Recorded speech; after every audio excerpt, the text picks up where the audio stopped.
Good morning, legends and super legends. It's almost dawn, and we seem to be getting daylight a little earlier each week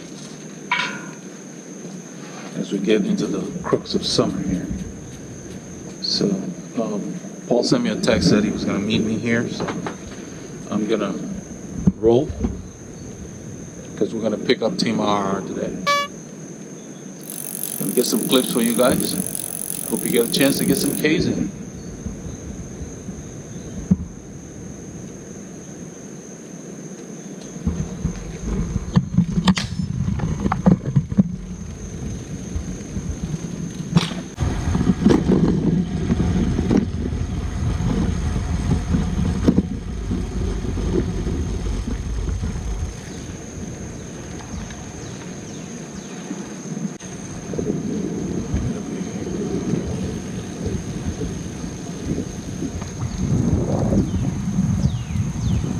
Said he was going to ride towards me. I'm going to roll to North Crest. Hopefully I'll see him, because I have to leave at this time to be able to get there on time. They leave at 6:30. On this ride, I left Northampton. Paul never made it to meet me, and went into the woodlands to meet the Team RR guys. Once I met them, we headed on Research Forest. We took Honea-Egypt Road there, went through Raven Chapel Road, all the way out to Montgomery on Lone Star Parkway. We stopped at a store, then we took 149 north, and we cut through the forest on Mount Pleasant Road. We came back on 1097, back through Montgomery, went west, and this time we took Highway 149 south to Keenan, took the Keenan cutoff, cut through Grand Lake Estates back to Honea-Egypt Road, headed back into the woodlands. It was a very challenging ride, lots of attacks. So I've got some good clips, and I hope you all would enjoy them.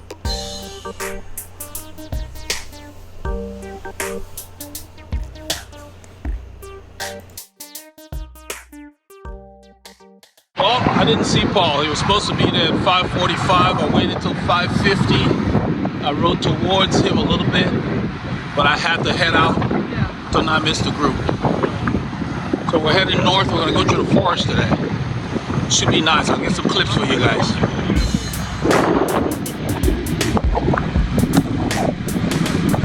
This is shortly after pulling out of the parking lot. We're on Research Forest Drive, heading west.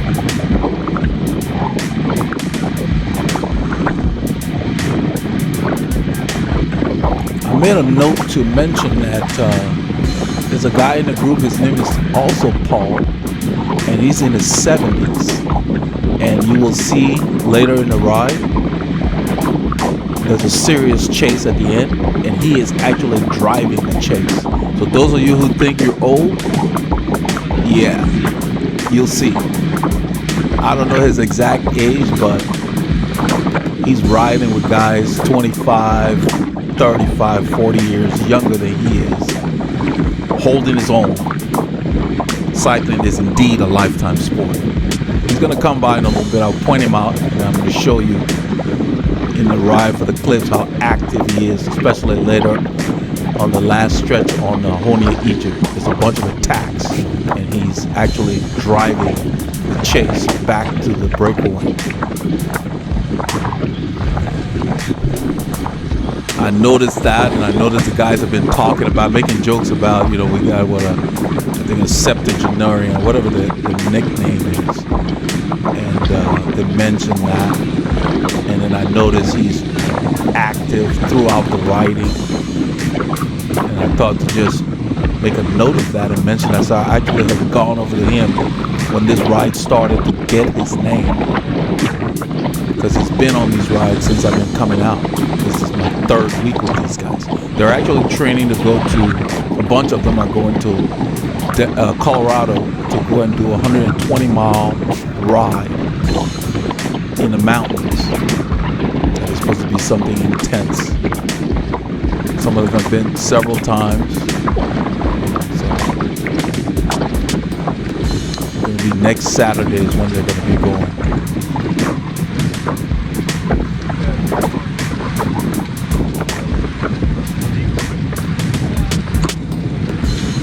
That's Mark at the front there. Davis, how you doing? That's Davis telling me good morning. Mark was asking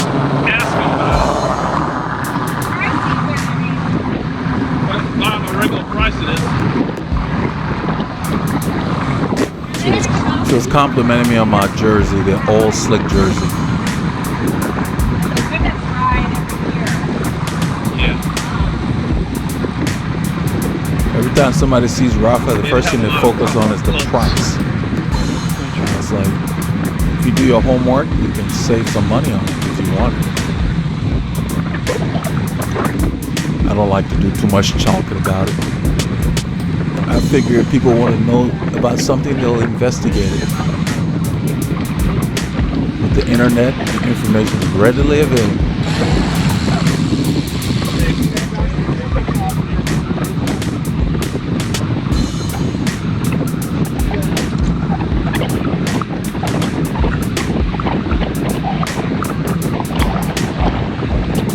This is John up here. I'm riding up to him.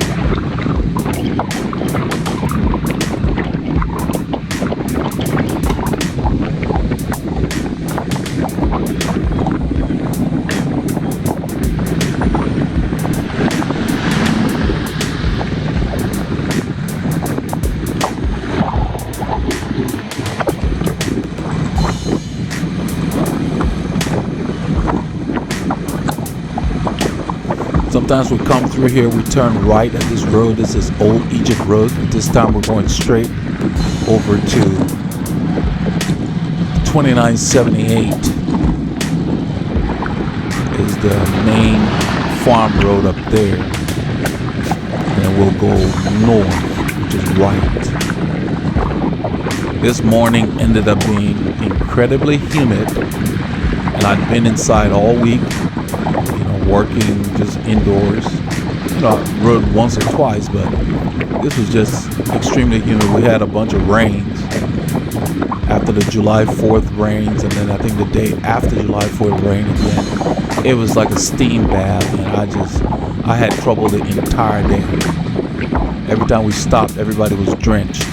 Mark would squeeze his hands, and water would just drip off his gloves. I mean, just sweat, not water. Just the perspiration. We're going to be doing a forest coming south on Mount Pleasant Road. That should be a lot of fun. I'm going to make sure I get clips there. Well, I thought I would be able to, but in the forest, it was so intense, I just put the camera up. Because the forest, the road's challenging, and the hammer was down. I had all kinds of problems on Highway 149, so I put the camera up to just focus on riding. We had a guy named Victor that joined the group today. Like I said, it depends on who shows up. And he just raised the effort level to another level. So you will see coming up where I decided to play with him, and then the boys counterattacked. So I wasn't too happy about that, but waited to the forest, and then after the forest you'll see where we cut through that neighborhood, and then we got to Honea-Egypt, and some of the people who were hammering early ended up paying the tax that I always talk about. And that's fine. It's good to attack. Mike, who we're going to pick up here in a little while, Mike is at the Kroger up there waiting on us. He had told somebody he would meet us out here. Because I think he lives west up here, where that highway up there, if you go left, Mike lives back there. Because on the way back, that's where he went. But he ended up being one of the ones paying the tax on the last big climb of the ride. This guy is not riding with us, a guy in the turquoise jersey. It's a nice color. There's Randy behind me. I'm sure what that guy's name is that's smiling at the camera. This is John. I'm just going to get a view from everybody. They ended up being a good sized group today. So it was very good today. A good size. It's always good. other rider at the right, at the left there, turning left to go west. Today's Monday morning. Sunday I rode with them again and we went that way. It's a very interesting route as well. So Saturday and Sunday is when I have the most time. And with these guys, by 10:45 I was back home. So it's great. I like the schedule they keep.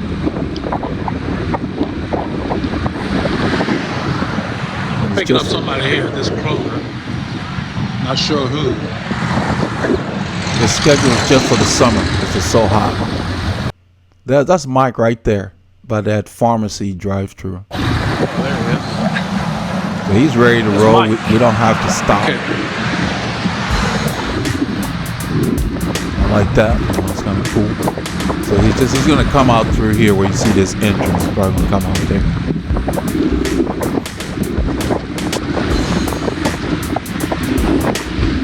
We've been riding with them for 26 minutes about that because I rode for 40 minutes to join them. So you see the pace is kind of subdued. So Mike should have no trouble latching on here. The guy on the right with the light green socks and shoes I had talked about earlier, his name is Dan. I finally got his name. He's a strong rider. Dan rode with us again on Sunday. There's a few riders that come out both days. It's hard to do back to back. You got to know how to recover. You got to know how to ride on Saturday so you can have something left on Sunday. That's all the stuff that played into what I decided to do today with these guys, and you'll see it. But I didn't hold back much. But the bunch was alive today.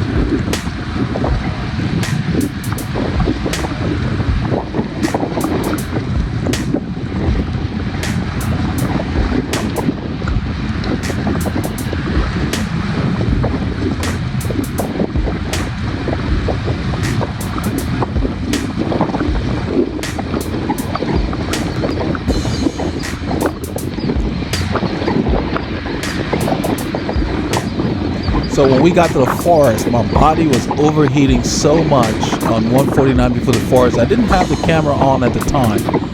I decided to let them go.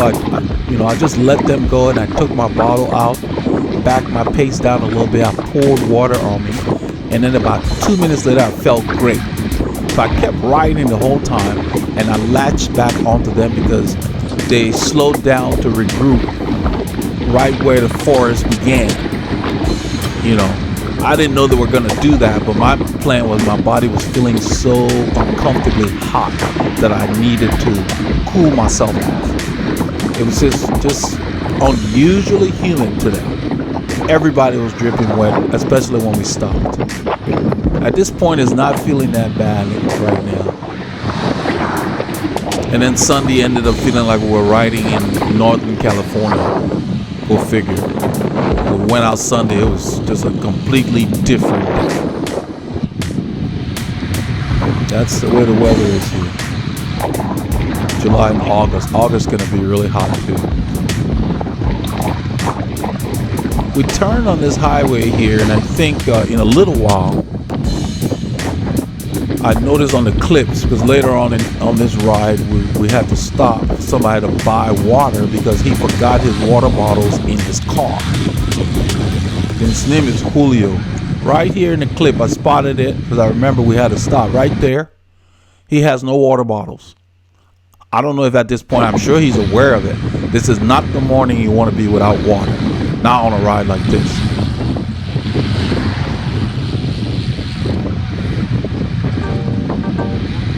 And they were planning on doing about 62 miles, which is probably 90 something kilometers, I think. 62, maybe 100 kilometers. Yeah, about 100 kilometers.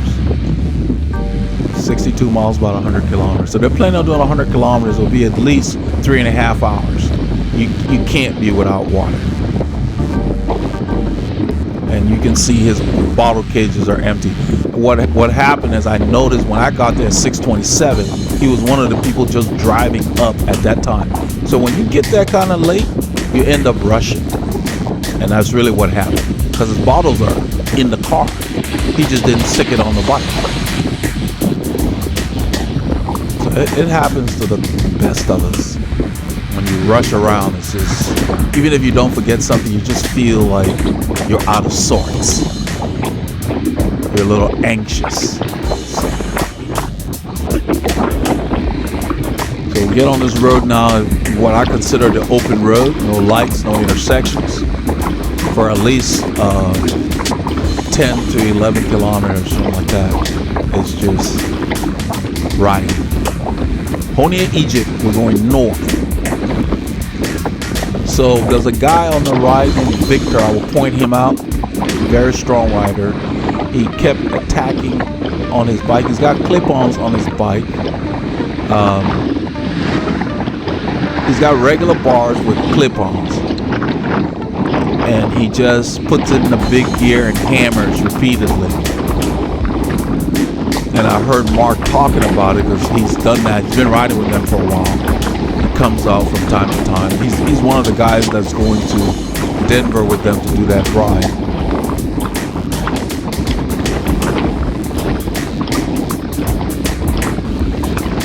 I went around Julio back there because he was leaving a big gap, like a bike length and a half. So I just rolled up here. I don't want to close a gap when the speeds hit 40 kilometers. We're already in the mid 30s. And he's leaving a gap, so he's not one of the stronger riders in the group, but he hangs around, so we end up waiting for him throughout the ride. I like the fact that he doesn't give up, which says he's going to improve. I saw quite a few guys here that don't have good fits, especially on Sunday. I got an opportunity to help one of the guys named Adam. On a climb, he was just over revving his engine, just spinning a baby gear and still losing ground and exceeding his rev counter.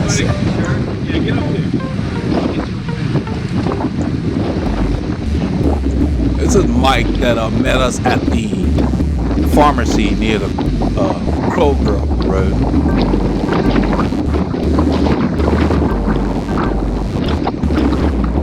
The guy was talking about Adam that was over revving on Sunday when I rode with these guys. Needed a fit. I've seen quite a few guys, but once he started to falter on the little climb, I rode up and put my hand in the small of his back and pushed him up. And he continued, and then I told him shift up. He did it, and all of a sudden, I could tell by his body language, his confidence went up. And so when we got to the next intersection, I mentioned to him that you're riding below your potential because I see you shaking. Both hands are getting numb. He's basically flicking both hands all the time on the way back on the Sunday. And then he's scooting back on the saddle. I'm sure many of you have been there. So his saddle is tilted down. I think it's too high, so he tilted it down for comfort. So he's sliding. So his hands are just going to sleep. And the faster we ride, the more his hands get numb. So I explained to him that every time you take your hands off the bars to flick them, you can't pedal, so you're getting gapped. I told him you're riding below your potential. And so, they've been asking about the channel because they see the gimbal on Saturday ride. I explained to them why I'm doing it on Saturday. And so I told him to go to Veloharmony.com and sign up. I told him there's a sale going on for fit this summer anyway. So take advantage of that. I'm in your area. Within 45 minutes to an hour, we can get rid of all your discomfort. Because it's the small changes that make the difference. But in his case, I think his saddle height is wrong. The way he's sitting is wrong. So all his weight's on his hands. That's Julio behind me there. And that's Paul behind Julio, the guy who I said is in his 70s. I didn't know his age earlier, but I could tell. He's at least, 70 something. You could tell, but he's fit.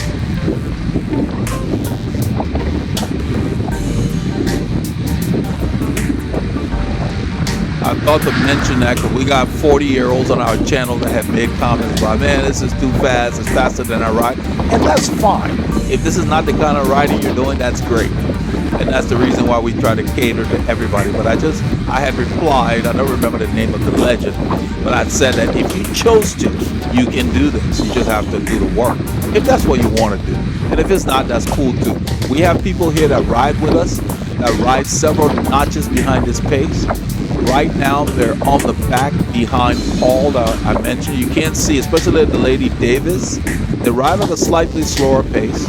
So they sit in most of the time, and you will see when we stop up the road so that Julio can get some water. They continue riding because they know their pace is off. So they go ahead and continue riding because they know we're going to catch back up to them. This is Mark coming off the front. The reason that you must do your fit, when you're in a ride like this where there aren't too many stops and your bike is uncomfortable, you don't get a break. When you're stopping a lot, you get the cheat because you get a reprieve. On rides like these where the power is just down for miles on end, that's when everything is exacerbated. And then your hand just goes to sleep, then your feet hurt, everything just starts hurting because it gets compounded because you don't get any relief.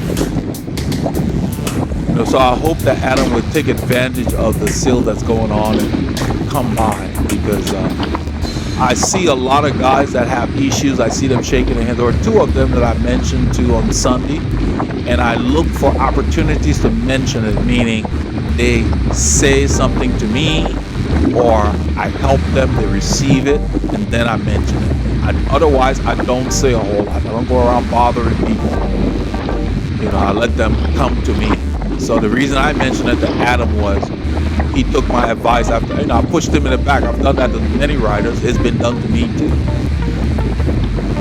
To help him on the climb, and he appreciated that, and he listened to what I said, and I could tell by his body language. He was excited at the end of the ride on Sunday because I could tell by his expression.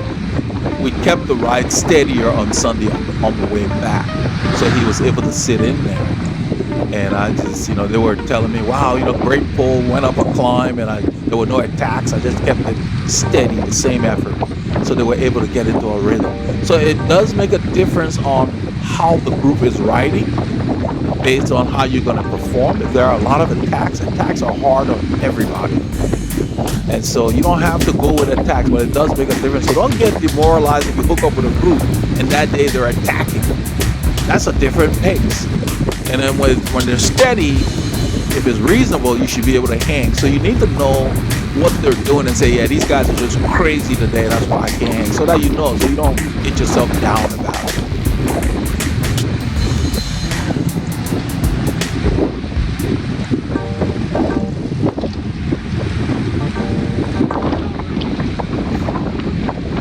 This guy took his pull, he's pulling off. I don't remember his name right off here. I will find out later.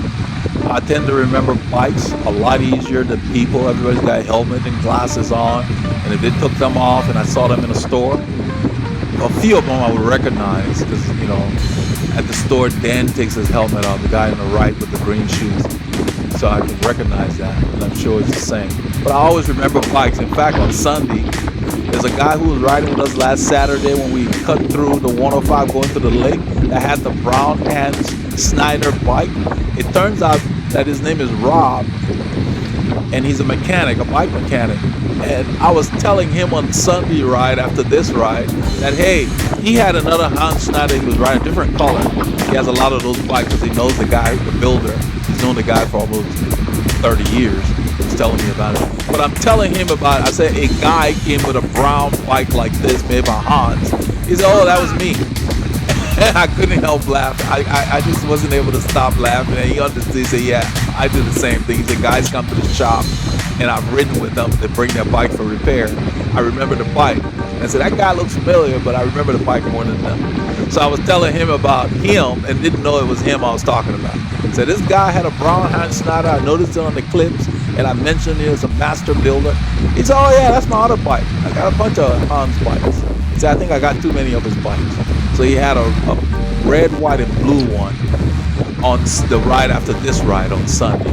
So we had a good laugh. But that's the thing. You end up remembering the bikes, the shoes, and that kind of stuff. Everybody's in gear. So we go around this guy here because he's one of the ones I was telling about a fit on Sunday. He came back out on Sunday. He was leaving a gap as the pace got hotter because right now there's a little bit of a grade. You can see my heart rate's creeping at the top of tempo, bottom of zone 4. So it's such a warm day that normally this range, you guys know, you've seen the videos, I could sit in this range all day long, hours on end. That's where Paul and I ride, a lot of our winter riding. But it just felt hard today, even at this range. You know, not as bad as it has in the past, but it was just the humidity. So I am doing a lot of drinking today. I'm pouring water on myself to get the cooling effect. The challenge is, it's early in the morning. There's not a whole lot of wind in this direction. We got a little bit from the right, but there's not a whole lot until we start to come back in the after later in the morning.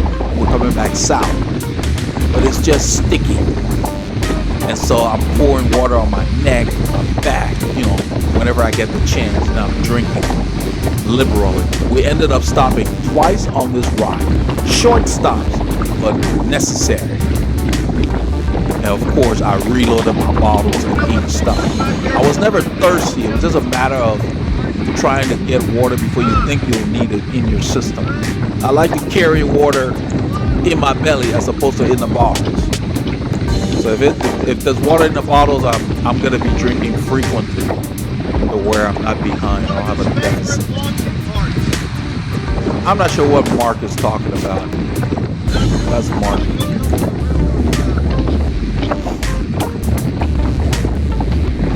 This road is continually gaining elevation. So in this direction on Honea-Egypt, it is never easy. You're never resting. And this stretch of it, we're going to start going. See now it says 1%, 2. Right here, this is a grade. It kicks in, it's surprising. Look at that, 4%. Can't really tell. And I'm making sure I stay close. And then around that curve, it goes up again.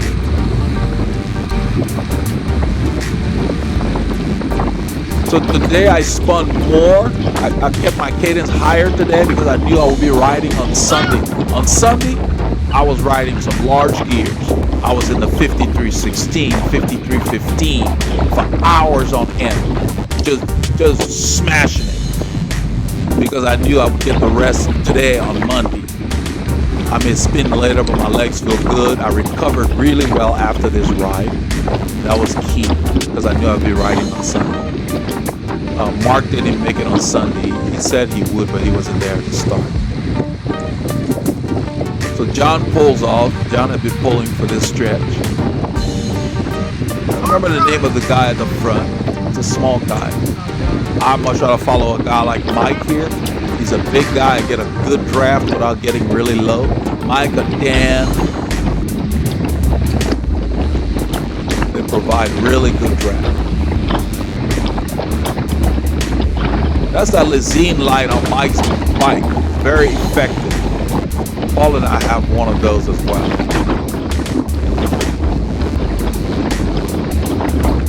You notice a lot of these guys, like Mike, is wearing a very short sock there down near the ankles.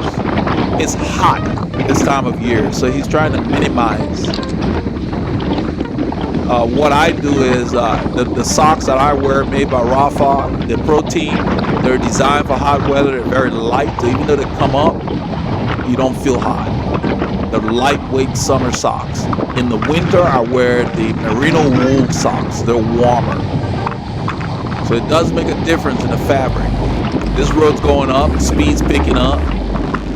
It's on.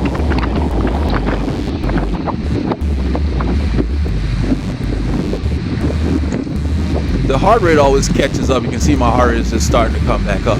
The heart rate catches up, so I don't really worry about heart rate too much. Heart rate is an okay gauge, especially on long efforts. Now that's Victor taking off like we're sitting still. So we're going uphill at about 18 miles an hour, and he takes off. And Mark had been talking about it, that he does this every time he rides with them. But what I observed was how much ground he put on the group. So I just made a mental note. I was watching the whole time. But, you know, he's right there and the road's going up. It looks further than it is because of the wide angle. Not to diminish the effort he had to put in to do that. But what he's doing is he's doing hill intervals. I ended up talking to him. He rode again on Sunday. And he said his legs were tired, but he still did the same thing. He's going to be doing the ride in Colorado. So what he's doing is he's doing hill intervals. So he's up the road there. It's a little dot in the distance. You can still see him around the curve there. So Dan takes over. And if you're in this situation, unless you were going to go with him, it's better to just hold the pace of the group. Because what he's going to do is go super hard and then sit up. And he did say he was working on hills. So he's using that. He's doing that because he's a strong enough rider to where the group won't leave him behind, meaning that he can still get back after his rest and sit in the group. And since he's on his time trial bars, that's what he will do. He sits at the back and gets a chance. This road is going up here. It's not as steep as the 4%er. That 4%er earlier was deceiving. It says 2 to 3, so about 3%. But this is longer. I'm sitting to the left of Mike here, and you notice I'm not leaving a gap.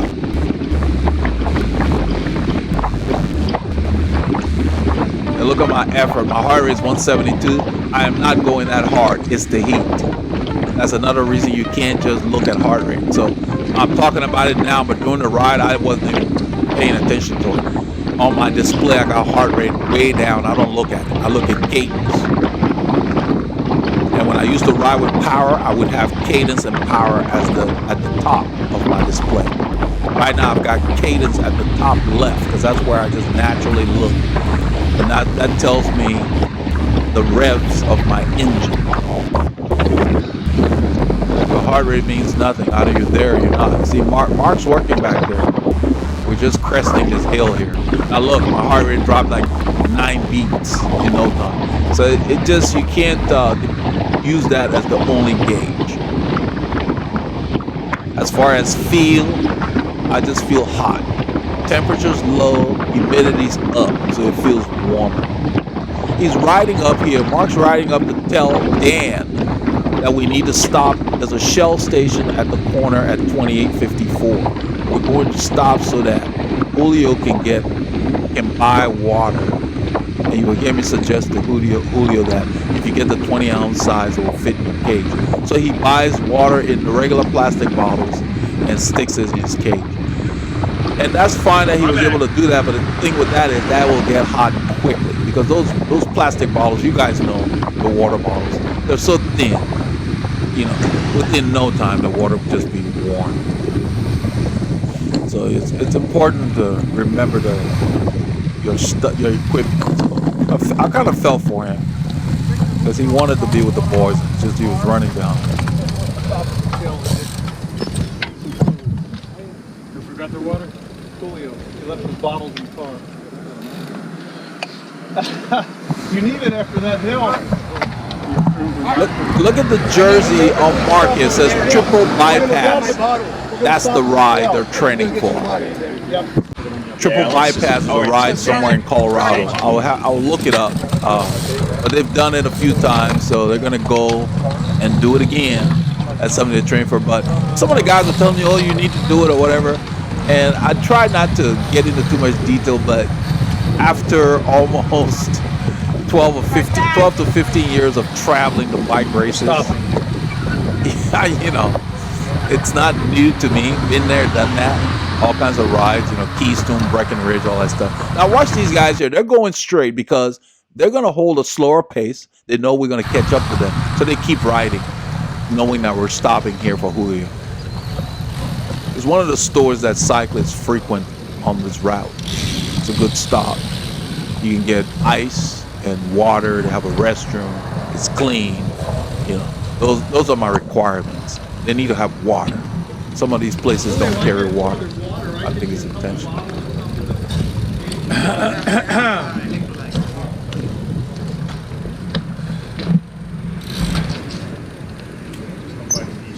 If you get the 20 ounce, they'll fit in your cage. Yeah, the 20 ounce will fit in your cage if they have them. Not the fat one. One size down. You see the 3 mountain passes on this jersey? Triple I got the bypass. water bottle, so we stopped for him to buy some water. So now we're resuming. So that's the ride these guys are training for. They're going to be doing next Saturday. Next Saturday from Sunday. That's what they told me. Car So left, truck left. I assume it's not this coming Saturday, I believe. Yeah, I don't know if I got it right, but she'll find out soon enough. They use the GroupMe app to keep us informed. So not everyone is doing a ride, so. That's Paul on the left there, the guy who is in his 70s, and he holds his own. So here's one evidence of the stuff I've been talking about. And Paul did not start cycling very early, and he's doing great. I don't know when he started, but I think he mentioned he didn't start early.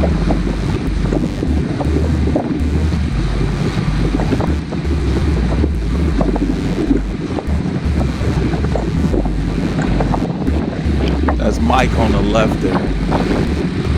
Mike is another one of the guys that drives this group. John on the right here drives the group.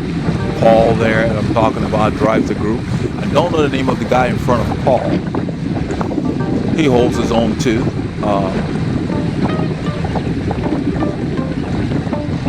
I gotta get his name.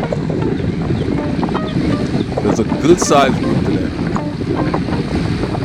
That's Victor up front on the left. This part of the road, this is Raven Chapel Road. Julio got his water bottles. He bought the clear plastic bottles and just stuck them in his cage. He bought 2 of them.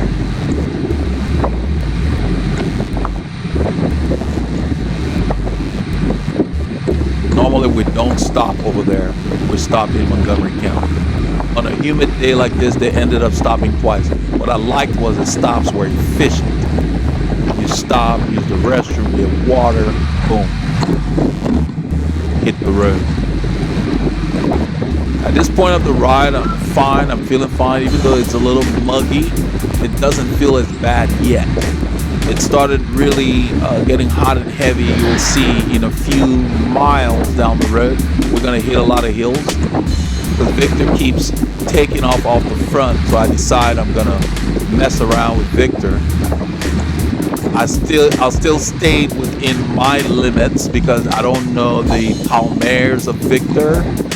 He's a new rider I've ridden with. I don't know, but I know that he's strong for what he's doing because we're not creeping along and he's doing intervals while the group's motoring along. So that says he's got some fitness. But what I did was I tried to be sneaky because I saw that he was muscling a gear, and that's when the old road racer in me revved it up a little bit.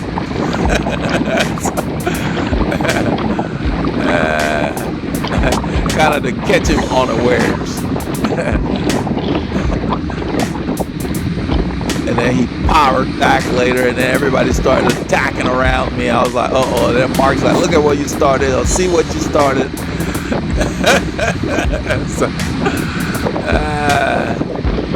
So I made a note of what happened on the ride. I said, okay, boys, we'll keep playing. So it was fun. It seems, according to some of the comments Mark made, that Saturday is the more livelier ride, which makes sense. This bike in front of me, John's bike, he has discs on it. You can see there are no rim brakes. Discs on the left.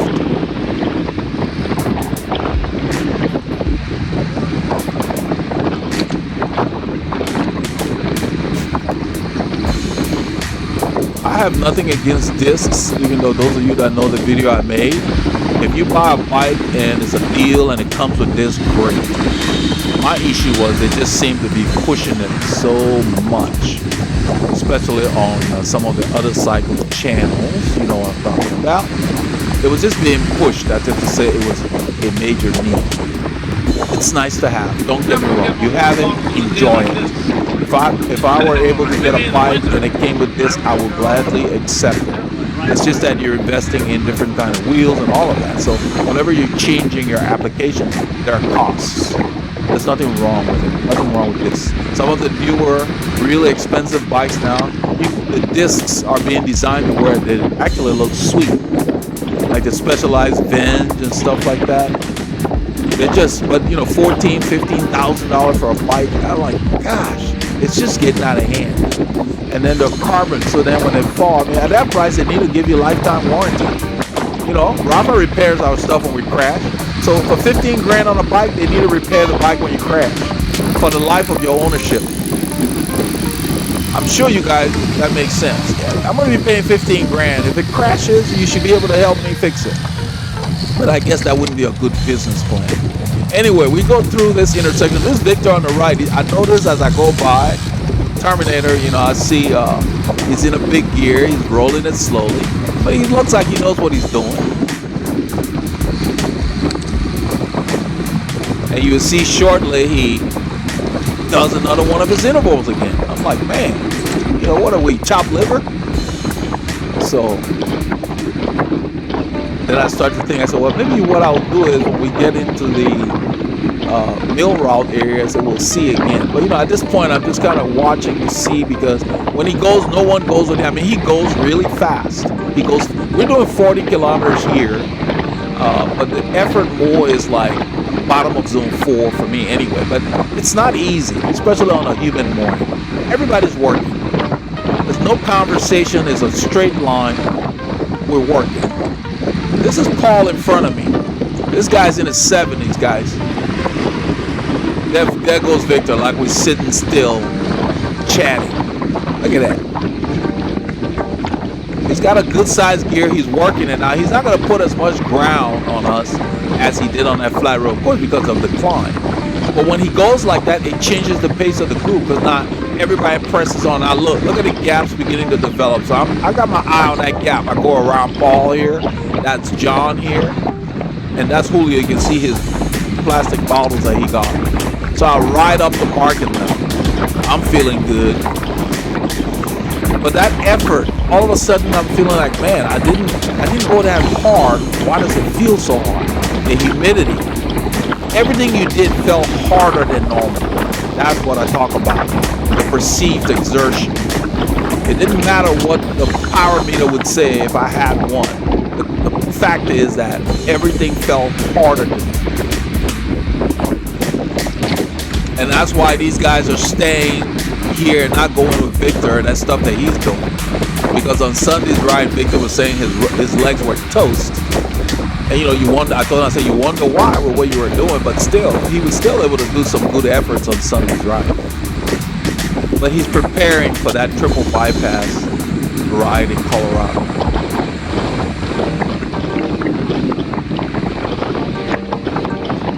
So since I don't know his Palmares and his capabilities, I'm just following these guys, and you can see he's right there. He didn't gain that much on us because of the climb, and you know, it's just, you can only do so many of those. But he's doing well with that. So he's resting right there. His cadence is down. He's sitting up. So we go up, we go back up, and he's going to slip behind and take a break. So you can do that. That's another way you can do your intervals. Just make sure that you're riding with a group that you'll be able to recover in the pace line. Because if you do that and the group is too fast for you, you will get dropped if you do your intervals there.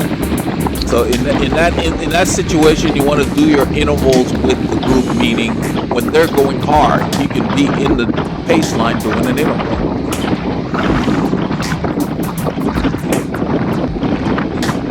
Because even though we're going downhill here, they don't slow down. And this road is a little technical. It's kind of off camber here. So I take an inside line. You can see, and I use that. The mic is forcing the pace up. The good thing about going downhill, even when you're forcing the pace, the heart does not work as hard, but you still feel it with the legs. I'm trying to make sure I'm reading this road. I know it's bumpy. We've been through here before. This is the same road we used to come through with Frankie. Those of you who remember Frankie when he would ride with us. When those guys came from California in the rain, this is the road we came down. We just weren't going in anger like the Europeans say.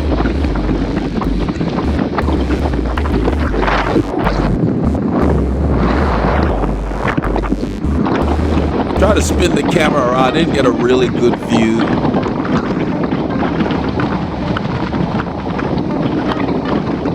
I flipped it back because I know there's a left turn coming, and at these speeds it's technical, so I want to make sure I take a nice turn so I don't get gapped in that turn. Those are where you can waste energy. Those are the spots. Right here, I take a little bit of speed off and take an inside line because it's clear. That allows me to carry more speed. It's nice and smooth. Then I start to pedal again, and I'm right there. You got to think about all of that, because if you lose ground or you slow down too much, you just waste a lot of energy. You got to get back up to speed. Now, there's a lot of rollers in here.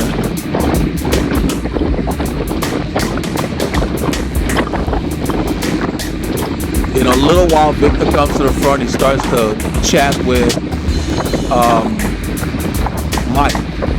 And they're messing around, and I'm thinking, so I decided if he goes again, I'm going to go with him. And I think Mark was doing the same thing, so we're just going to go with the fastest wheel through here. There's a highway intersection about probably 5 kilometers up the road, 2854. This road is up and down, twist and turn, beautiful, trees over the road. It's nice, always like this. Any time of the day you come here. Lovely, perfect sight. Got some homes and some small industrial businesses on this road. Nothing major. This is a climb at 2%. So he rides up and he sits alongside. He's got, I noticed on Sunday, he's got those elliptical rings.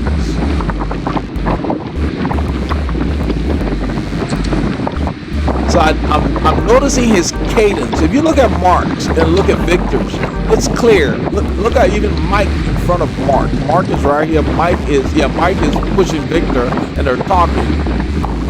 And so look how low his cadence is. So I said, okay, let's see. But I guess he's just taking it easy at that point, because he does generate a turn of speed. And that's Dan. So then Mark moves over. I'm on Mark's wheel. The camera's in my left hand. That's why it seems close. I'm a little to the right. The camera's on my left. So over that climb, we worked it and then kind of let off.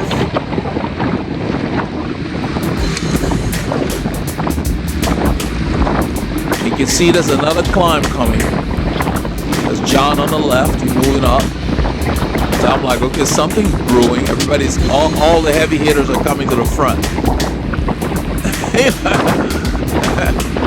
Because these boys, every time the road goes up, they press on the pedals. Because they are literally working on hills for that triple bypass ride. So you see Mark here, hill is here, he goes, I'm on his wheel. Gotta be alert. And I go. Because Victor's in a big gear, I go. But I don't go full gas. I go about 80%.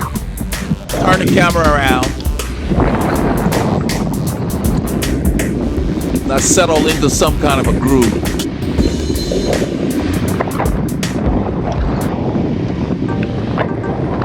And look, the group is there. There's a bunch of people in the back. Paul's back there. But you can see my heart rate went up dramatically, even though I'm really not going full gas. It's settling back down. So Victor's looking, he looked at Mike there, because I caught him unawares. I think he was in a big gear, but now he's in the gear he wants to be. Right here, he blows by me like I'm standing still. Boom, he goes. I said, okay, hold it. Let's see what anybody else does. I turn the camera around. Look, he's got a gap. So then I stand up because nobody comes around. So I stand up and I sprint. Look at my cadence. I lift the pace. And then I sit back down. And then boom! Dan goes, Mike goes. I'm like, uh-oh. So I'm just holding my pace. Well, this is up a little bit, 2%. Yep. He started. So Mark said, see where you started, Elder? And I said, no, he started. I was talking about Victor up there. So then John comes by. Emphasis on little. He says, Elder's feeling a little frisky today. I say, yeah, emphasis on little. Because when I went, my body just felt like crampy. And so I backed off. They're not that far ahead. And that's why you got to stay calm. So, you know, I'm holding almost, 40K, let's see, 37K. It feels good. Look at my heart rate dropped like 10 beats from the time I was at the front. So I'm not that concerned about it. Mark's behind me. The highway is coming up. But we went through here so quickly. And that's why when I loaded on Strava, you guys will see all the new personal records and stuff. So now the guys that had left earlier, those are the guys on the right there in front. Those are the guys I left earlier, those 3 riders on the front. But the group's right here. So it was hard for everybody because even though they came around me, they really didn't go anywhere. In a little while, Mark comes around. I don't go with him because he's expending a lot of energy just to go right there. And those are the things you need to learn when you're riding. You can see everybody's taking a break. Look at the power's off. You should be able to notice that so you back off. So look at my cadence. I'm just casually rolling my gear. So I roll up to them here. At this point in a little bit, so yeah, Victor here is taking a break too. So then when I come by, he asks me, is that everybody? This guy spinning a bit. He was with the guys that kept on riding here. There's another guy that kept on riding with Davis and them in front of me here. This guy rode with us on Sunday as well. He's another one getting numb hands. He said he'd had a fit. And it's just, when people tell me they've had a fit and they've still got numb hands, it really bugs me that people are out there taking people's money and just not doing a great job. So this Davis, and so we finally caught up to the guys that kept riding. So I just ride up here. At this point, I go ahead and I think I turned off the camera for a bit because I was just so hot. I needed to put it up so I could pour some water on it. But those attacks in this humidity just did. But the key is it was hard for everybody. So I made a note of that and just felt like, man, I really should not have gone there because on a day like this, everything felt harder than it should have. You know, but I didn't go to where I blew my engine or anything. So we're all back together here. We're heading towards the store. In a short while, we get to the store. We're going to go down the hill, turn left, and get to. So Dan's drinking. Of course, I've been drinking. I'm off camera, so you can't tell.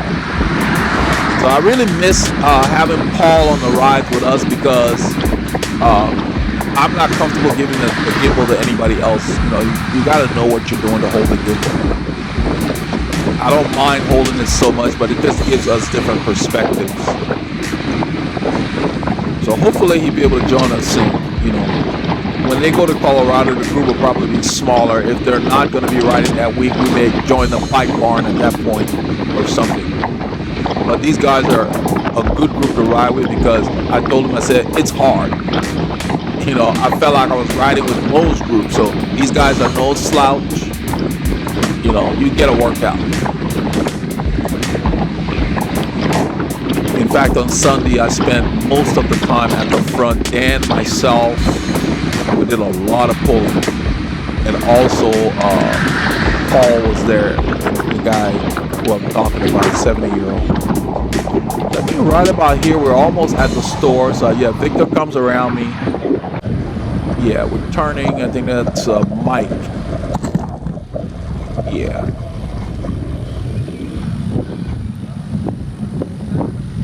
I ended up after here at the store. I let the group go for a while because I just started to overeat when we're going to the forest. You shared something at one point. Someone passed this. I don't know if it was you. It wasn't me. This is where I like to put my bike. See everybody's bikes over there. I find the area that's not crowded. I'm putting the bike on this little machine. I think it's a gas. I think they sell propane or something. And so you see Mike's looking for a place for his bike.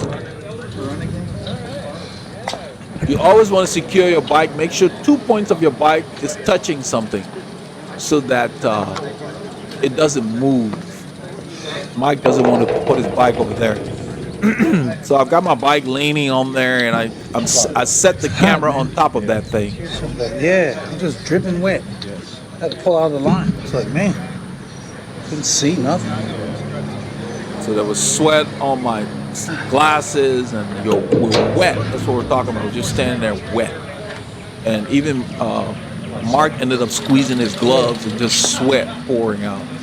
That's Randy just getting here. Soaking wet. So the group breaks up, you get different pace levels, and so if you come with a group like this, you'll always find somebody to ride with. Yeah. So you just gotta know how you're doing. That's Victor.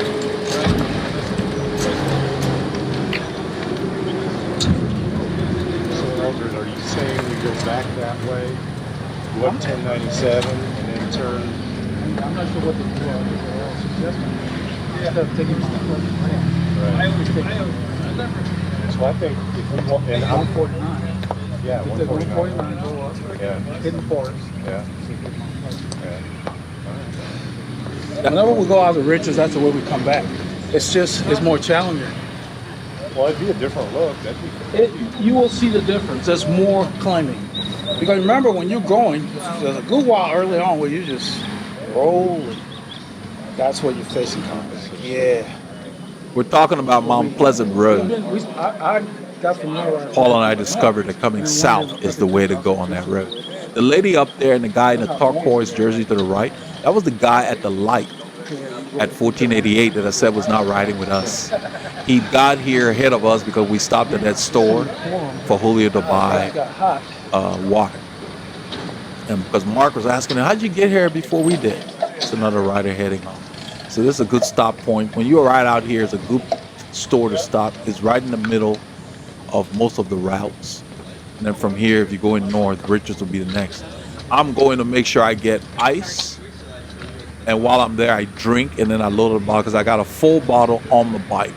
So I'm going to drink and then fill up my second bottle. That's what's important. And I'm also going to use the restroom. You get that out of the way because then when they're ready to go, you're ready to go. Don't get lulled into conversations and forget that. Where's Davis? We're both behind her. We got caught at the light.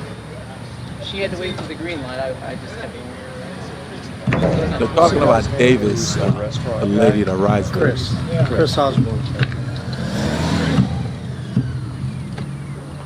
He's your second nicest guy out here. Thank you. I'm glad I'm still number one.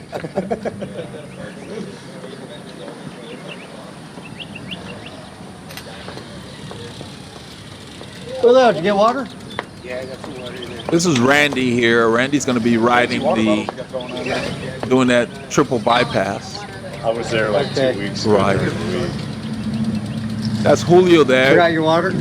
Oh God, First time in years, but I'm pretty good. I load up the night before. You see how Julio's doing his bike with his pedals? I've been there, done that. I don't really like to do that, guys, because it doesn't take much for your bike to topple over because your pedal's not enough. Look at Davis. That's how I do my bike. Now look, she's checking because it moved a little bit. So now she's got her saddle on the edge of that and her handlebars are touching something. That's two. Look at Victor Savello. The handlebars, the saddle's touching something. I try to get 2 points touching something. So if somebody nudges my bike, I've got a second thing that can stop it from falling. The guy on the turquoise bike just headed out. He and that lady, they're headed back. We're gonna go north. We're not heading back. They want to do more miles today. So Randy and I was talking about, not Randy, Dan and I was talking about we're going to go west from here, just a little way back the way, and then we're going to go north so that we can come south through the forest like Paul and I did on Mount Pleasant. I did not get any clips in the forest. It was hard in the forest. Before I got to the forest, my whole body started overheating. So I had to let the group go, and I poured water on myself, drank. So I used up most of my water from this stop just to cool my body down. And then once I got back up to the group, I felt great and rode the forest well. And then we had to do a second stop in the Honea-Egypt Scenic Cutoff Road. There's a place called Ron's Grocery or something, or Ron's Diner. We stopped there to get water. So there were 2 stops on this ride because it was so hot. So there I come with my bottle. I've used the restroom, I've drunk, and I've got the bottle completely full. Yes. The reason I do that is so that I don't have to worry about being stingy with the water on the bike. I'm looking at the battery on the camera to make sure we have enough. I think I end up changing it here. On the downside of a 60-mile ride with them, we're cutting through this neighborhood here. It's been hard. I hadn't been able to get clips on everything because we're hammered. So this is we're in on Honea-Egypt, the Scenic Cutoff Road. We're turning into the Grand Lake Estates at this point. We have gone through the forest. We headed south, and the group split up. Davis and the other guys that were riding slower decided to go back on 2854. We went the long way. We went west when we came back from the forest. So they didn't want to put more kilometers in their legs. I mean, the ride's been hard enough. So this is the long way back. So we're in the Grand Lake Estates area, heading towards Honea-Egypt Road.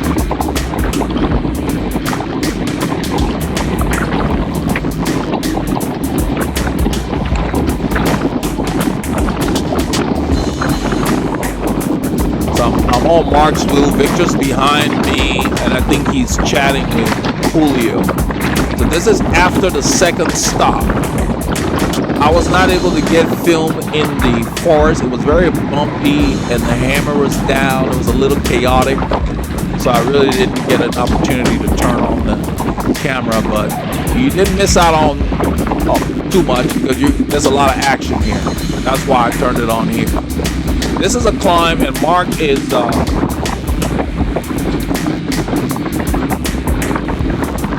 driving the bike to get up to those guys up there. There's Paul up there. Not my buddy Paul. We're going to have 3 Pauls in this group. Paul, the 70-year-old, is up there, and I'm not sure. I guess he's with Mike. I think Mike is up there now. Maybe John.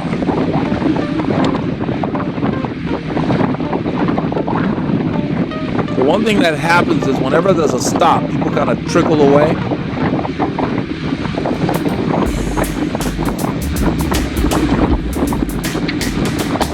At this point in the ride, I'm feeling better. My body has acclimatized to this humidity. At the second pull, I drank, I poured water on me. I've got 2 full bottles, so I'm set. And I've decided that since I'm riding tomorrow, I was going to just not go full gas here. Because tomorrow I plan on doing at least 100 kilometers. I ended up doing probably close to 120. So, 120, 130 kilometers both days back to back, that adds up. So yeah, it's Paul and Mike.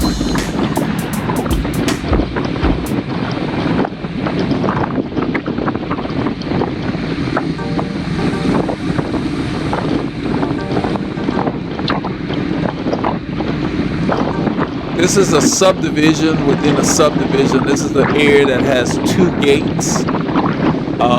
I like it because the roads are quiet.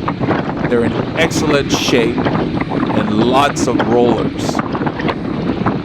I looked on the map. There are other roads I'm going to explore through here probably when we come solo, because there are other ways to get to Honea-Egypt through here if the roads go through like they look like on the map. And I want to do it to where we won't have to deal with those gates, because they're according to the map, there are other little routes we can take within the subdivision that will dump us a little further south on Honea-Egypt without having to deal with gates. So when we come out here solo, or if I come out here solo, I will be exploring those. That's the nice thing about using the maps. So you can ride in familiar territory and discover new roads.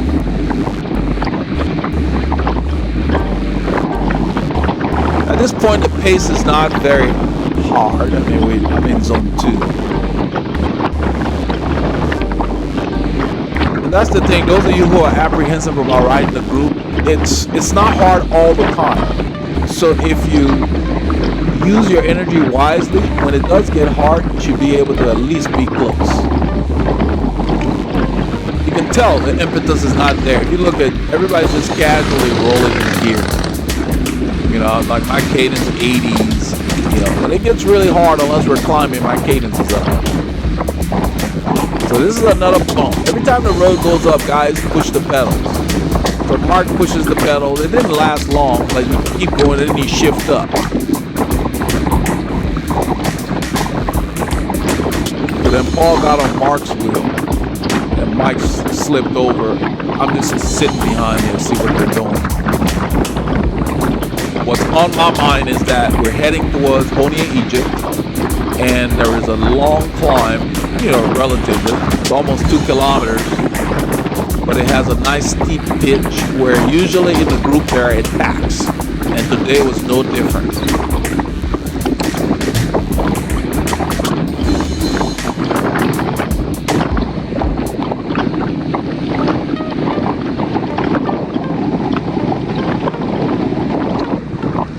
There's the gate, so we barely make it. I end up jumping this thing on the ground here. There's a little bit of a lip, so I just jumped my bike. But the other 2 guys didn't make it. I got it. The other guys are back there. Victor and... Hold up, John! Victor and... Victor and Julio. Julio. I thought it was somebody else. Starts with a C. But he ended up, he's riding back with Davis and and them. His name starts with a C. So I was mistaken. It's not... light white and green jersey, light green. He rode back with Davis. So it's Julio that's back there with Victor.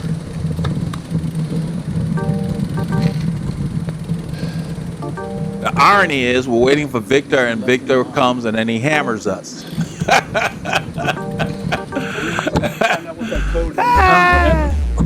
So they had to walk around the fence. I don't think they'll give you that code. Mark was saying they should give him the code to the gate. That's the whole reason to build the gate. To keep us out. I don't like gated communities. I don't care for that. Build that gate up. I don't understand. I'm sure they have their function. You got a gate up there. I don't know. It's a bit overkill in here because they've got 2 gates. So. I don't know. It's just, I don't know. It's too much. They had more funding from the neighborhood association and needed to blow it. Yeah. I don't like it. Right. You're the developer. Why do people want gates on the community? Dan is asking Mike, because Mike is a real estate developer, I guess. So why do people want gates? Cars up, sense of security. Yeah, it's just, you know, some people prefer that, and that's fine. That's their right. They want that. That's great. When we're looking for a place to live, I excluded places that had gates. I want to be able to go and come. When I used to live in apartments, the gates never worked. They were always broken. It was a hassle.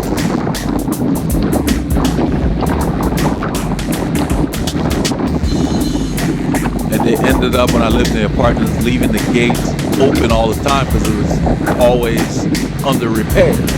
So it may not be the issue here, but it's just not my cup of tea. I'm sure it's good. It's good to have extra security, depending on where you live. You know, people need that. So we've been waiting on them, and then they come and they hammer us. That's what I was talking about. So Victor's up there, I think. This is John in front of me. That's Dan in front of John. And all I'm doing here is, it's been such a hot ride that since my body overheated near the forest, I was expecting my body to act up again, so I was being more conservative on the return. We'd been riding a bunch of hills. On this ride, we climbed almost 700 meters. For us, that's a lot. So there's Mike there. We're kind of settling the pace. Victor's up there with him. I think it's Dan. Dan's hanging with him for a while. They're not that far ahead.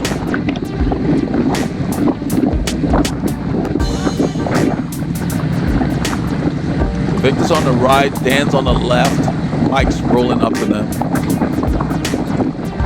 Power's off at this point, we're just kind of rolling along. And it's sad, it's funny to say that because the power's off and we're doing 36 kilometers an hour, but the power's off compared to what we've been doing this whole ride.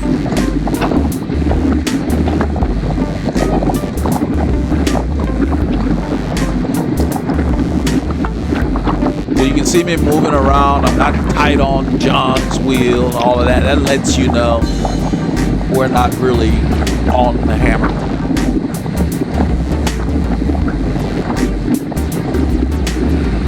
So these guys come out to get a workout. No fuss, no muss, no drama. They just ride.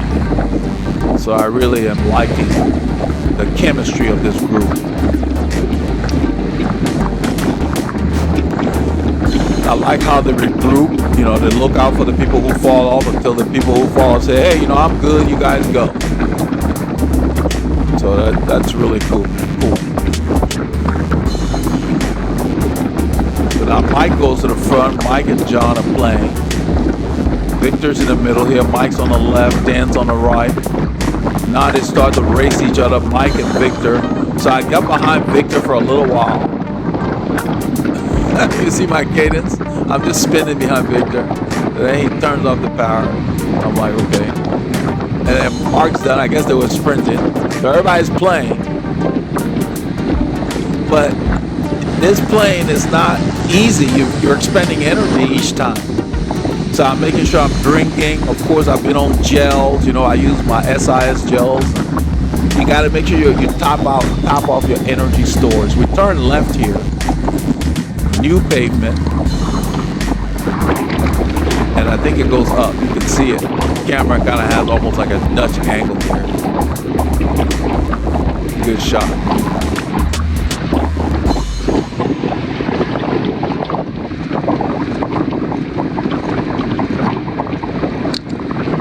So you see Victor on the left. I observed that he rides bigger gears. And he's got I think power pedals on that bike, so he's riding 2 watts. But for me today, since I knew I would be riding on Sunday, I kept my cadence up relatively. You know, I wasn't gonna mash too much.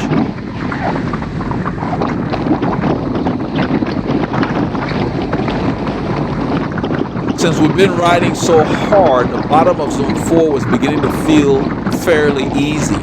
So right here, it just feels like we're just kind of rolling along. They're really right there. We're coasting, we're on them. Just a wide angle. Look at that sky. That's beautiful. I mean, it may be humid and everything, but look at that sky. That's pretty. Now right here, I see that truck. I don't see brake lights, so I know he's backing out. He didn't see us. Watch out, boys. Watch out, Mike, watch out. He didn't see you. So even if you're hammering like that, it's a public road. You've got to watch for those things. And you always have to be aware of that. Those are the situations in an instant that can cause accidents. He's looking for a big boxy thing that has a noisy engine. He's not looking for cyclists. So I noticed that his brake lights were off. I knew he was backing out. It's a quiet neighborhood. He's not hearing any noisy car coming. He doesn't expect us to be there. He ended up seeing us at the last minute, but Mike was just not looking. He just had his head down going hard. So you can't do that. On a public road, you got to be aware all the time. That's why I was learning them as avidly as you heard. I've seen it. I've been there, done that. Doesn't take much.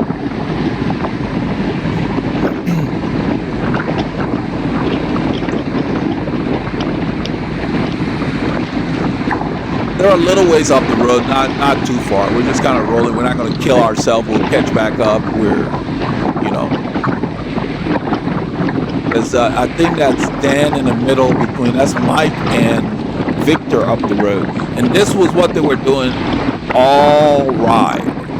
Didn't matter where we were. They were always hammering the hills, this and that. So I just stayed comfortably within the bunch, the main bunch. So Dan backed off the power here. He sees us coming.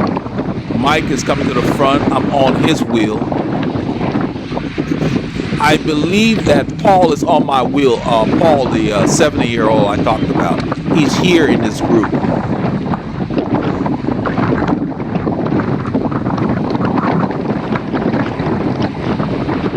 So we come up here on Dan, and I don't know if he sits on Dan or goes around and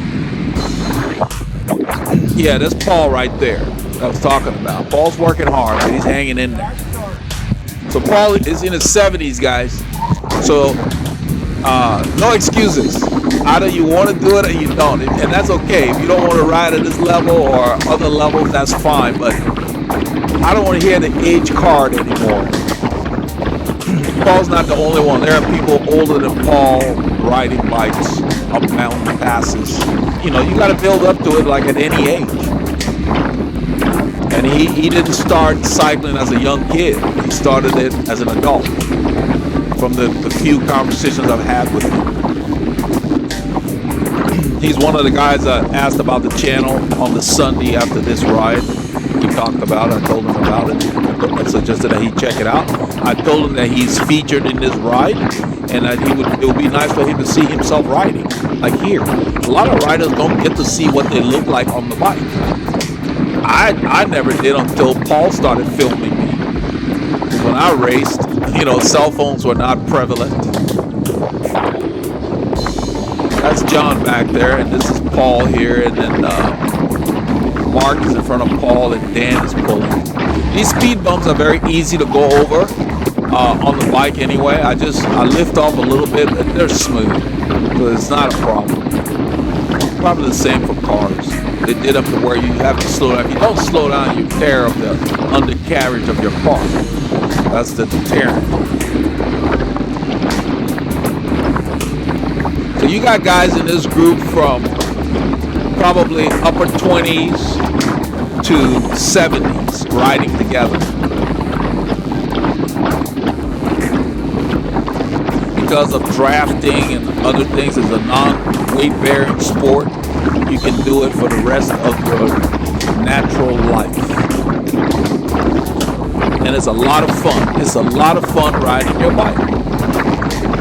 So I try to tell people who don't ride, I said riding a bicycle is a lot of fun.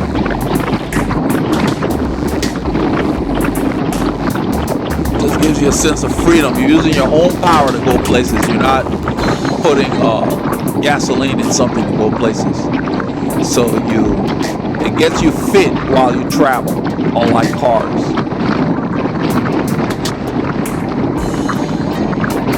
So they ride up to these guys. I'm off the power. The gate is coming up. You have to learn when to push the pedals in any ride. That's why it helps to know the course. There is no point in me pushing the pedals here. That gate is closed up the road.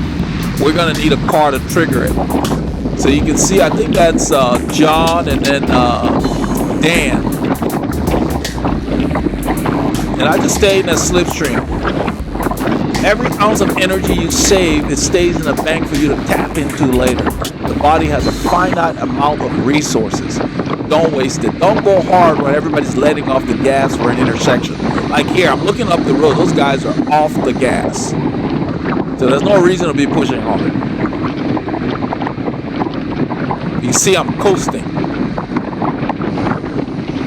Save that energy. I'm saving it for that hill on the end.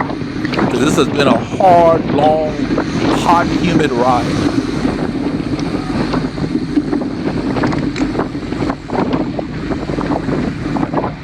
So I'm using my momentum. I go around the guys. The gate is closed. And then someone says there's a car coming. So I pull to the right here.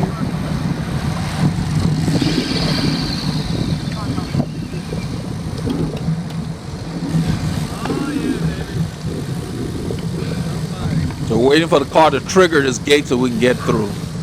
And if a car doesn't come, the grass there, you can ride to the right and cut across the hedges, and you're on the road. It's not, you know, it's not hard. We've had guys do it just to keep their lead if they get a breakaway. So these guys have a special code or a box, an opener in their car that they use to open that gate. It's not being triggered by some kind of magnetic thing in the ground. Soaking wet. Yeah, I'm all wet.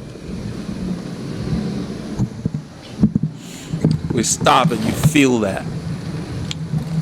I don't feel as bad as I did earlier in the ride, because now we're going into the south wind and that cooling effect, because I pour water on myself frequently to initiate it. I realized Julio didn't One make guy it. back there, Julio. Wait for Julio. He can't be too far off. Hold on, Mike. So Mark asks Mike to wait. Mike pulls over into the grass there. One more, Mike. Paul right there in the corner. It's been a hard ride. Look at everybody. Look at Paul. He's hanging over his No bike. cranking on this road. We gotta get. And I don't know if we get John into the shot. Everybody's taking advantage of this break. Mike's drinking up we're there. gonna be moving. I mean, this road is actually pretty good.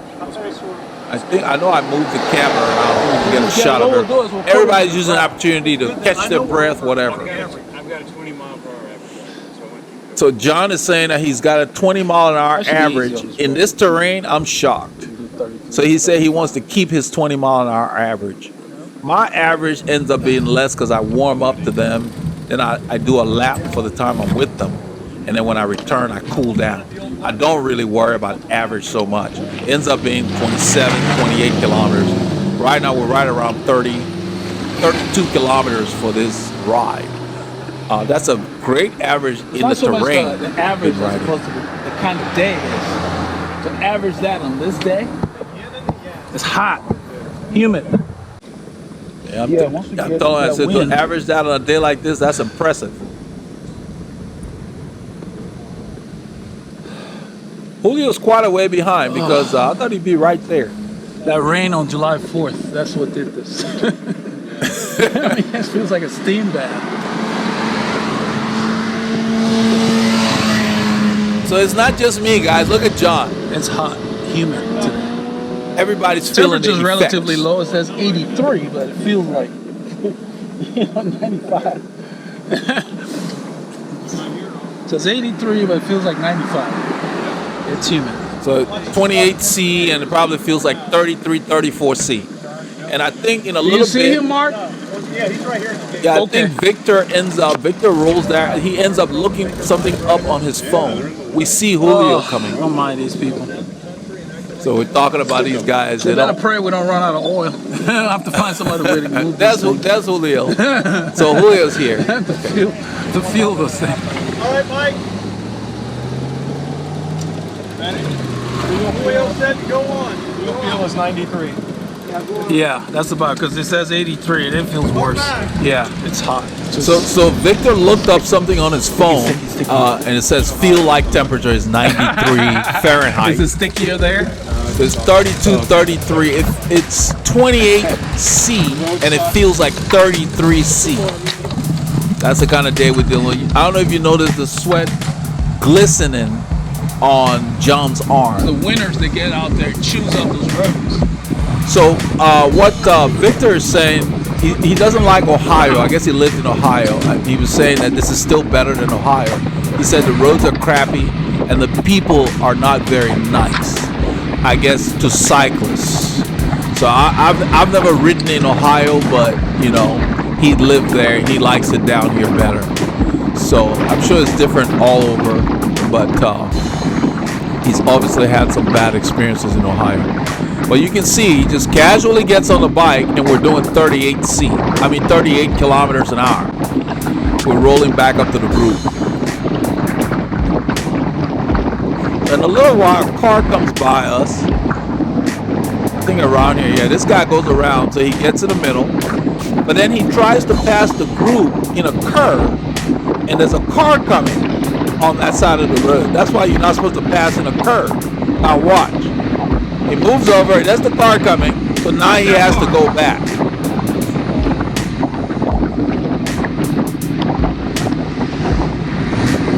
Now it's clear, he's gunning it because there's another car coming in the distance if you look ahead. So he's trying to get around us quickly. And there's the other car. So it was a bit loud. These trucks have really loud exhaust because these guys customize their trucks. And it was a bit loud when he went by, but we're accustomed to it.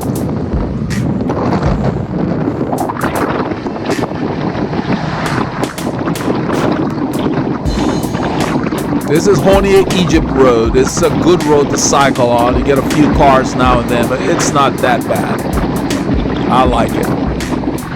So the guys mix it up. Some days they'll come on this road, some days they'll take Fish Creek, the other one. And that's what I'm finding, that they come out here frequently, but they do different things each week. So it keeps it interesting. And that's why they go north. They want to ride the hill so they can get ready for the ride they're going to do in Colorado. The thing with Colorado is the altitude you're going to be fighting. You got to know to stay within yourself, because if you don't go several weeks ahead of time, let's say 3-4 weeks ahead of time, you can't acclimate that easily. You might as well just go the day before. No point to that. If you're not going to go early enough for your body to adjust to altitude, you might as well just do it cold turkey. And then when you get there, just stay within yourself. The air is thinner at the higher elevations.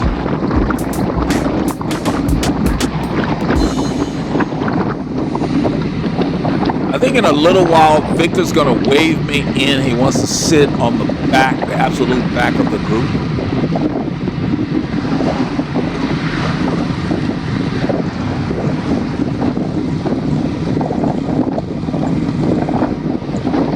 I think he wants to be on his aero bars. Yeah, right here, he waves me through. He wants to get on his aero bars, so he wants to stay out of the pace line. And that's what you should do if you're going to be on your aero bars. How to do it when you're at the front of the group, pulling, or at the back, the last rider. Don't do it in the line. I've been on this road enough to know where all the crappy pavement spots are. So right here, I'm riding near the white line. I have the camera in my left hand as much as possible. And there is a stretch where the right lane is kind of chewed up. I think I move over to the left there. So you get a feel for it. You've been here enough. They're slowing down, so Mark's letting me know the speed's dropping.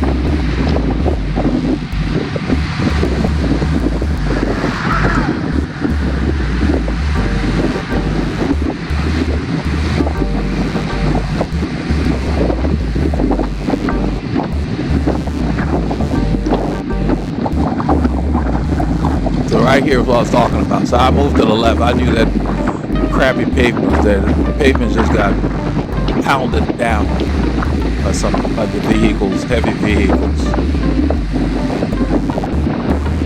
Right here I'm soft pedaling.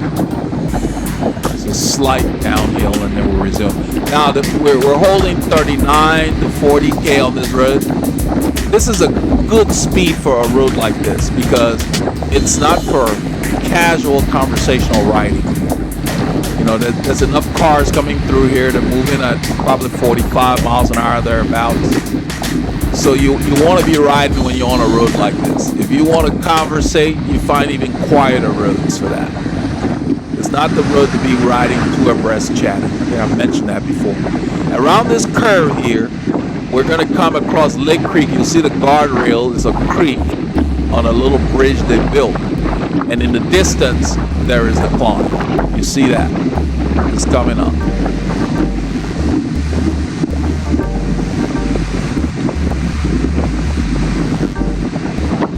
So at this point, my goal is to just stay with the main bunch because I know there's going to be a little bit, because these guys attack every time the road goes up. You see the climb up there.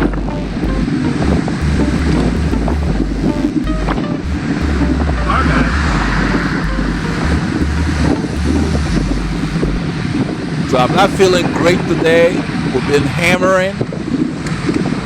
I've done my crazy stuff. They've done their crazy stuff. So I'm like, I'm not going to be riding alone on this climb. So all I want to do is I'm going to stay with the main bunch and see what happens, see how I feel.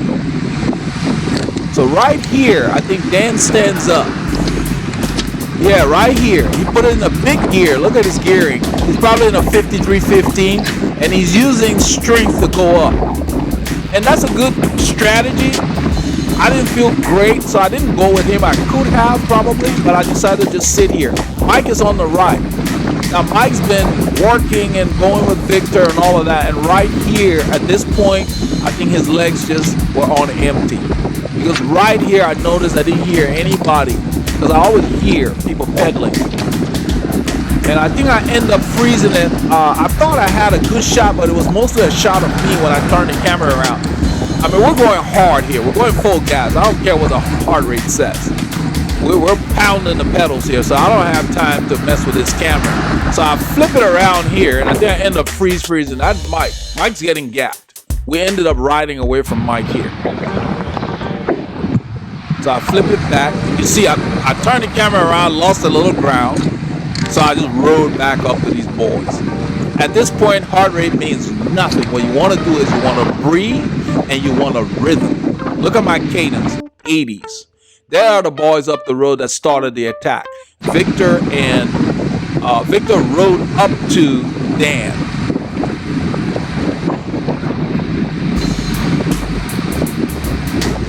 We're going hard here. And now, look who's in front of Mark. That's Paul. Paul's in his 70s, chasing. I believe that John is at the front right now. John's gonna pull off after a little while, then Paul will do it. I just wanted to flip it back so you can see the distance to Mike again. Yeah, Mike never caught back up to us until we got to the red light at 1488, which was off camera. That's where he turns to go right to the west. That's where he lives. But basically, he got gapped on that last climb. Now, doesn't mean that he rode badly the ride. He attacked throughout the ride. He rode hard. It's hard to gauge what's going to be left in the tank. It was just one hill too many. And he's been pulling on Honea-Egypt too. So nothing's wrong with that. He'll learn from that, and he'll probably put more in his gas tank on the next ride. But that helps you improve because he pushed really hard on this ride, and he will rest. He wasn't riding with us on Sunday, so he may have been recovering or riding easier. But that's the key. So nothing wrong with getting dropped. That's what I talk about. So long as he understands why he got dropped on that last climb, if it's because he just didn't have that extra gel or something, he's got to work that out. As long as you work that out, you pull your head up high. Now look, Paul moved around John and continued to chase. The speed picks up. Look at our speeds. Paul wants to get up to those boys.